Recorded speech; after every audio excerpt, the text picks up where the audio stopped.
Tu insultes le grand prêtre de Dieu. Paul répond. Frère, je ne savais pas que j'étais le grand prêtre. En effet, dans les livres saints, on lit « Tu ne diras pas de mal du chef de ton peuple ». Paul le sait. Certains membres du tribunal sont sadducéens et d'autres sont pharisiens. C'est pourquoi devant eux, il dit d'une voix forte: Frère, je suis pharisien et fils de pharisien. Comme eux, j'ai l'espoir que les morts se relèveront, et c'est pour cela qu'on me juge. Au moment où Paul dit cela, les pharisiens et les sadducéens se mettent à se disputer. Et l'assemblée se divise en deux camps. En effet, les sadducéens disent: les morts ne se relèvent pas. Les anges et les esprits n'existent pas. Mais les pharisiens croient le contraire. Tout le monde se met à crier. Quelques maîtres de la loi du groupe des pharisiens se lèvent et disent avec force: Nous trouvons que cet homme n'a rien fait de mal. Un esprit ou un ange lui a peut-être parlé. Ils se disputent de plus en plus. Le commandant a peur qu'ils ne mettent Paul en morceaux. Alors, il donne cet ordre aux soldats. Descendez! Faites sortir Paul du tribunal et ramenez-le à la caserne. La nuit suivante, le Seigneur se montre à Paul et dit: Courage. Tu as été mon témoin ici à Jérusalem. Il faut aussi que tu sois mon témoin à Rome. Le jour suivant, certains Juifs se réunissent en secret. Ils jurent devant Dieu: Nous ne mangerons rien et nous ne boirons rien avant de tuer Paul. Ceux qui ont juré cela sont plus de 40. Ils vont voir les chefs des prêtres et les anciens et ils leur disent: Voici ce que nous avons juré devant Dieu. Nous ne prendrons aucune nourriture avant de tuer Paul. Maintenant donc, les autres membres du tribunal doivent nous accompagner chez le commandant romain et vous lui demanderez de faire venir Paul devant vous. Vous direz que vous voulez étudier son affaire de façon plus exacte. De notre côté, nous sommes prêts à le tuer avant qu'il arrive ici. Mais un neveu de Paul, le fils de sa sœur, entend parler de ce piège. Il va à la caserne, il entre et prévient Paul. Alors Paul appelle un des officiers et lui dit: Conduis ce jeune homme chez le commandant. Il a quelque chose à lui annoncer. L'officier emmène le jeune homme, il le conduit chez le commandant et dit: Le prisonnier Paul m'a appelé. Il m'a demandé de t'amener ce jeune homme. Il a quelque chose à t'annoncer. Le commandant prend le jeune homme par la main, il l'emmène à l'écart et lui demande: Qu'est-ce que tu as à me dire? Le jeune homme répond: Certains Juifs sont d'accord pour te demander d'emmener Paul demain devant leur tribunal.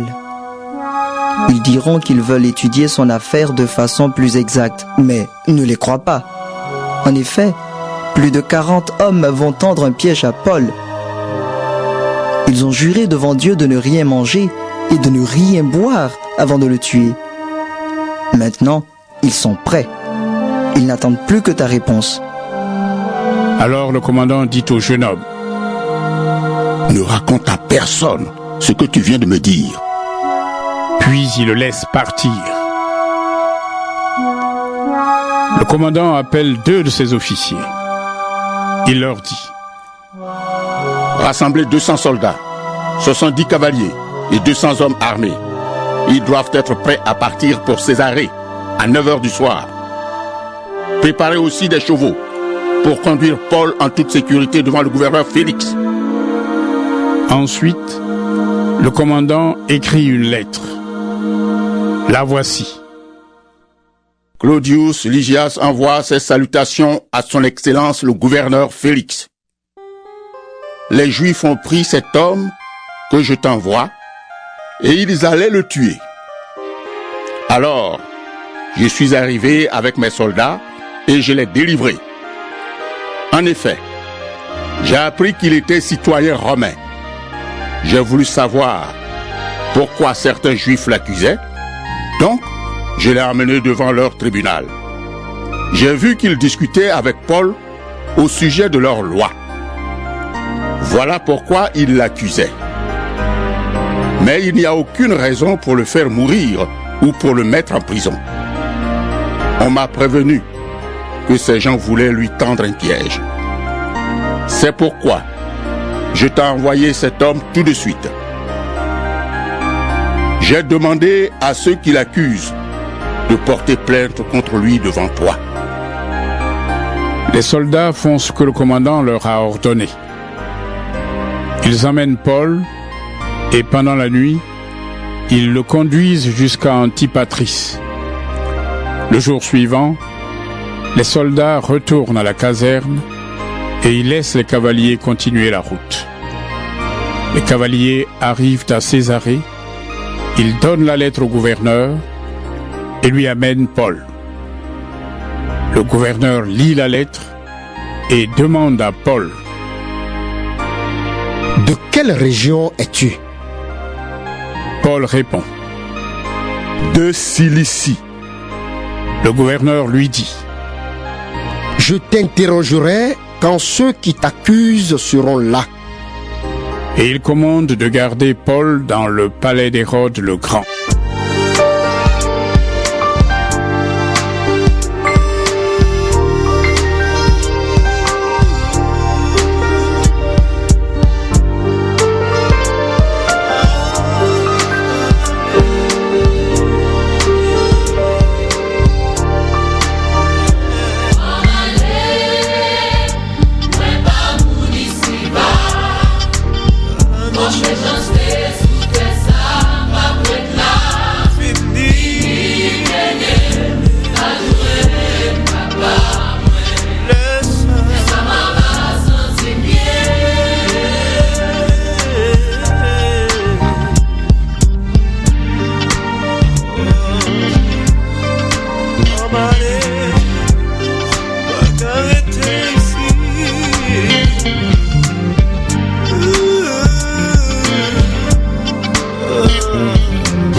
Même sans j'ai la Bible, t'es dit pas prêt là.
Classé par pays.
Puisque faible est son recours, je t'entends, je vois, j'entends le vent, je vois des yeux à l'horizon des jours, tant d'amour, tant de toi, ta majesté, ma dignité.